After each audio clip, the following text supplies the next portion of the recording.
Page number 225 এর কর্মা চ্যাপ্টারের ইন্টারচেঞ্জ অফ পার্টস অফ স্পিচের কোশ্চেন নাম্বার 192 থেকে নেক্সট পেজ 226 এর কোশ্চেন নাম্বার 205 পর্যন্ত অ্যান্সার দিয়ে দেয়। Hello my dear students, welcome to বোল পাজা tutorial.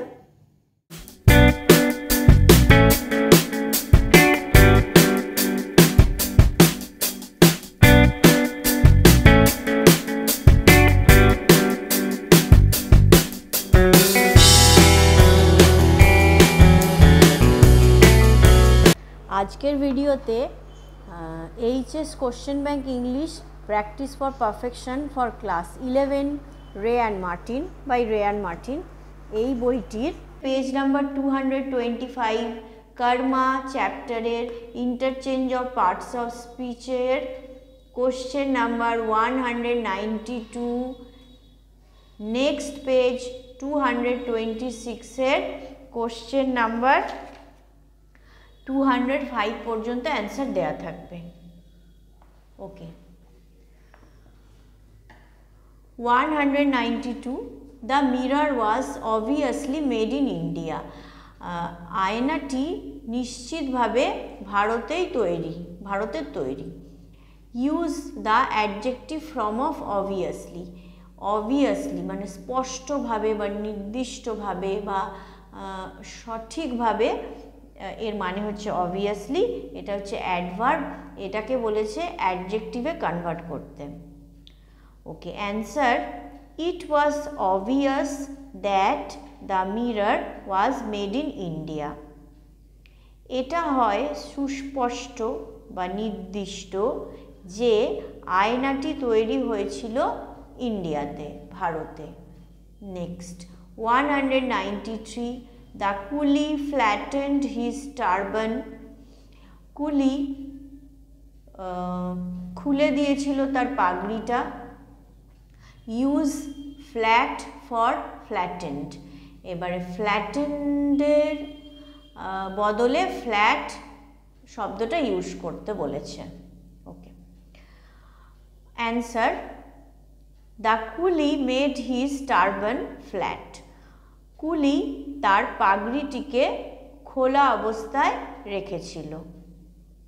194 These days all trains are crowded. এই সময় সমস্ত ট্রেনগুলো ছিল ভিড় বা জনবহুল। Replace crowded with crowd. Crowded কথাটা সরিয়ে ক্রাউড ইউজ করতে বলেছে।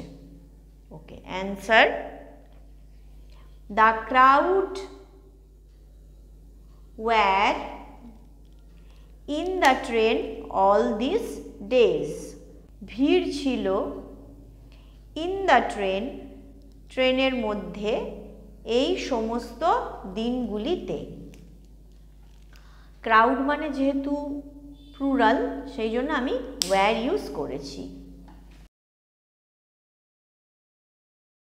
195 Lakshmi chatted away merrily. Lakshmi গল্প করতে লাগলো আনন্দ সহকারে। Use the adjective form of merrily. Merrily হচ্ছে অ্যাডভার্ব, আনন্দ সহকারে। এর অ্যাডজেক্টিভ ফর্ম হচ্ছে মেরি, তো এটাকে অ্যাডজেক্টিভে কনভার্ট করতে হবে, মেরি কথাটা ইউজ করতে হবে এই সেন্টেন্সটায়। ওকে, অ্যান্সার হচ্ছে Lakshmi had a merry chat. Lakshmi মানে করেছিল একটা আনন্দ সহকারে গল্প। এখানে হ্যাডের পরিবর্তে আমরা কন্টিনিউডও বসাতে পারি। লক্ষ্মী কন্টিনিউড আ মেরি চ্যাট, মানে লক্ষ্মী চালিয়ে গেছিল বা কন্টিনিউ করেছিল একটা আনন্দ সহকারে গল্প। 196 She was fond of a little gossip. Say gossip করতে ভালোবাসতো, মানে বা গসিপ মানে কি সমালোচনা বলতে পারো, অথবা কোনো মানুষের সঙ্গে হঠাৎ করে দেখা হলে তার সঙ্গে নিজে যেচে কথা বলা, আলাপচারিতা, এটাকেও গসিপ বলে। Okay, use the noun form of fond. তো ফন্ডের নাউন ফর্ম ইউজ করতে বলেছে। ফন্ডের নাউন ফর্ম হচ্ছে ফন্ডনেস। অ্যান্সার হচ্ছে she had a fondness of having a little gossip. তার ছিল একটা প্রবণতা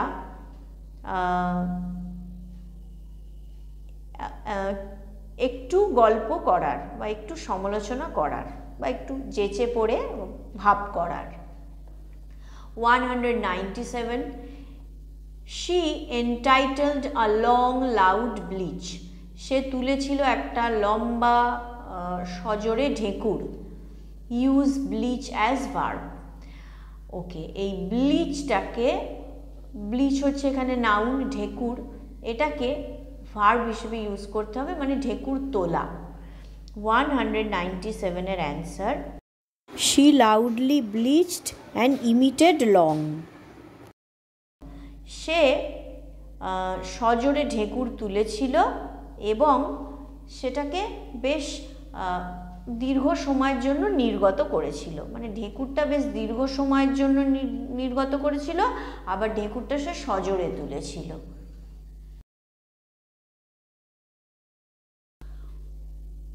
198, excitement, bustle and hurry were exhibitions of bad breeding। উত্তেজনা, হইচই করা, তাড়াহুড়ো করা, এগুলি হলো খারাপভাবে মানুষ হওয়ার একটা লক্ষণ। Use the verb from of breeding. আচ্ছা, এই ব্রিডিং মানে লালিত পালিত হওয়া বা প্রতিপালিত হওয়া, এর ভার্ব ফর্ম ইউজ করতে বলেছে। এখানে এটা নাউনে রয়েছে, আমাদের ভার্ব ফর্মে ইউজ করতে হবে, মানে ব্রিড। ব্রিড মানে প্রতিপালিত হওয়া বা বড় হওয়া, লালন পালন হওয়া ইত্যাদি বোঝায়। অ্যান্সার এক্সাইটমেন্ট, বাসল অ্যান্ড হারি ব্রিড ব্যাড হ্যাবিটস। উত্তেজনা, তাড়াহুড়ো করা, হইচই করা ইত্যাদি প্রতিপালিত করে খারাপ স্বভাবকে, বা প্রতিপালিত করে, বা এটাও বলা যেতে পারে বৃদ্ধি করে খারাপ স্বভাবকে, বাড়িয়ে দেয় খারাপ স্বভাবকে। 199, excitement, bustle and hurry were exhibitions of bad breeding। একই মানেটা আর বললাম না। এখানে বলেছে use the verb form of exhibition. Use the verb form of exhibition.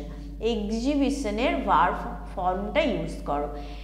Exhibition মানে হচ্ছে লক্ষণ, এখানে ভার্ব ফর্মে ইউজ করতে হবে, ভার্ব হচ্ছে exhibit. Okay, answer excitement, Vasal and হারি এক্সিবিট ব্যাড ব্রিডিং। উত্তেজনা, হইচই এবং তাড়াহুড়ো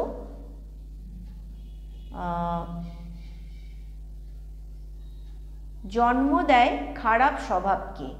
এক্সিবিট মানে এখানে জন্ম দেয়ও বলতে পারি, অথবা সৃষ্টি করে বলতে পারি, অথবা দেখায়, শো করে, দেখায় খারাপ স্বভাবকে। 200, Sir Mohanlal was eminently well bred। Sir Mohanlal ছিলেন স্পষ্টভাবেই ভালোভাবে, মানে যাকে বলে কেতাদুরস্থভাবে বেড়ে ওঠার উদাহরণ, মানে একদম আদব কায়দা, অভিজাত, মানে যার আচরণ সব অভিজাত, একদম অ্যারিস্টোক্রেট যাকে বলে আমরা যেমন বলে থাকি না, হাই প্রোফাইলড মানুষরা যেমন যতটা আদব কায়দা ম্যানার্স নিয়ে যেমন চলে, হ্যাঁ সেরকম, মানে উনি খুব কেতাদুরস্থ ছিলেন, স্মার্ট ছিলেন, অভিজাত ছিলেন। তো উনি সুস্পষ্টভাবেই ছিলেন সেই আভিজাত্যের মধ্যে বেড়ে ওঠার একটা উদাহরণ। Use the adjective form of eminently. Eminently adjective form use করতে বলেছে। এমিনেন্টলি মানে সুস্পষ্টভাবে, এটা এখন অ্যাডভার্বে রয়েছে, এটার অ্যাডজেক্টিভ হচ্ছে eminent. Answer, sir Mohan Lal was a man of eminent well breeding.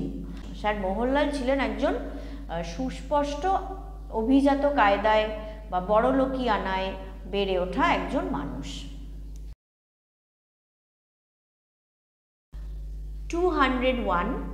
The arrival of train did not disturb Sir Mohanlal sang-froid. ট্রেনের উপস্থিতি ডিস্টার্ব করলো না বা ব্যাঘাত ঘটালো না স্যার মোহনলালের দিবা স্বপ্নকে। Use verb form of arrival. Arrival হচ্ছে নাউন, উপস্থিতি, এটার ভার্ব ফর্ম হচ্ছে অ্যারাইভ মানে উপস্থিত হওয়া। Answer, the train arrived but it didn't disturb sir Mohanlal's sang-froid. Train উপস্থিত হয়েছিল কিন্তু এটি ব্যাঘাত ঘটায়নি স্যার মোহনলালের দিবা স্বপ্নকে। চলে এলাম পেজ নাম্বার 226। কোশ্চেন নাম্বার 202, হি রেয়ারলি স্পোক হিন্দুস্তানি। সে খুব কমই হিন্দি কথা বলতো। Use the adjective form of rarely. খুব কম ভাবে রেয়ারলির অ্যাডজেক্টিভ ফর্ম ইউজ করতে বলেছে, এখানে এটা অ্যাডভার্বে রয়েছে, অ্যাডজেক্টিভ হচ্ছে rare. Answer, he spoke rare Hindustani. তিনি বলতেন কম হিন্দি কথা। 203, his heart warmed at the prospect of an impressive conversation. তার হৃদয় উদ্বিগ্ন হচ্ছিল একটা খুব মনোযোগী বা উপযোগী কনভারসেশন করার জন্য, মানে কথোপকথন করার জন্য। এখানে বলেছে use the noun form of warmed. এখানে ওয়ার্মড মানে কিন্তু উষ্ণ হওয়া নয়, এখানে হচ্ছে উত্তেজিত হওয়া, মানে মনটা একদম আনচান করা, যেটা আমাকে কথা এবারে কখন বলবো, কথা কখন বলবো বা এরকম হয় না আমাদের, তো ওই ওয়ার্মড। ওয়ার্মের নাউন ফর্ম হচ্ছে ওয়ার্মথ, উষ্ণতা। Answer, his heart goat warmth at the prospect of an impressive conversation. His heart got warmth. তার হৃদয় পেয়েছিল বা ফিল করছিল, অনুভব করছিল উষ্ণতা। at the prospect of an impressive conversation, একটা মনোযোগী বা উপযোগী বা মনের মতো কথোপকথন করার জন্য। 204, whisky never failed Englishman. Whisky কখনো ইংলিশম্যানদের এড়িয়ে যায় না, মানে যারা ব্রিটিশ হয়, যারা পাশ্চাত্য দেশের লোকরা হয়, ওয়েস্টার্ন কান্ট্রি, তারা হুইস্কিকে কোনো অ্যাভয়েড করে যায় না, তারা খাবেই খাবে। ওকে, এখানে বলেছে use the noun form of failed. Failed মানে অসমর্থ হওয়া বা অসমর্থ হয়েছিল, এখানে বোঝাচ্ছে ফেল্ড মানে অসমর্থ হয়েছিল, তো ফেল্ডের নাউন ফর্ম এখানে ইউজ করতে বলেছে। ফেল্ডের নাউন ফর্ম হচ্ছে ফেলিওর, অসফলতা। Answer, whisky never faced failure with Englishmen. Whisky never faced, whisky কখনোই সম্মুখীন হয় না ফেলিওর, অসফলতার, উইথ ইংলিশমেন, ইংলিশম্যানদের ব্যাপারে বা ইংলিশম্যানদের ক্ষেত্রে। একদম last question number 205, sir Mohan decided to welcome them. Sir Mohan স্থির করলেন তাদেরকে স্বাগত জানানোর। এখানে বলেছে ডিসাইডেড মানে মনস্থির করেছিলেন, এখানে ডিসাইডেডের নাউন ফর্ম ইউজ করতে বলেছে। নাউন ফর্ম হচ্ছে ডিসিশন মানে সিদ্ধান্ত। Answer, sir Mohan took decision of welcoming them. Sir Mohan নিয়েছিলেন সিদ্ধান্ত তাদেরকে স্বাগত জানানোর, তাদেরকে ওয়েলকাম করার। I wish you everybody a studious and prosperous educational life. May God bless you. Bye.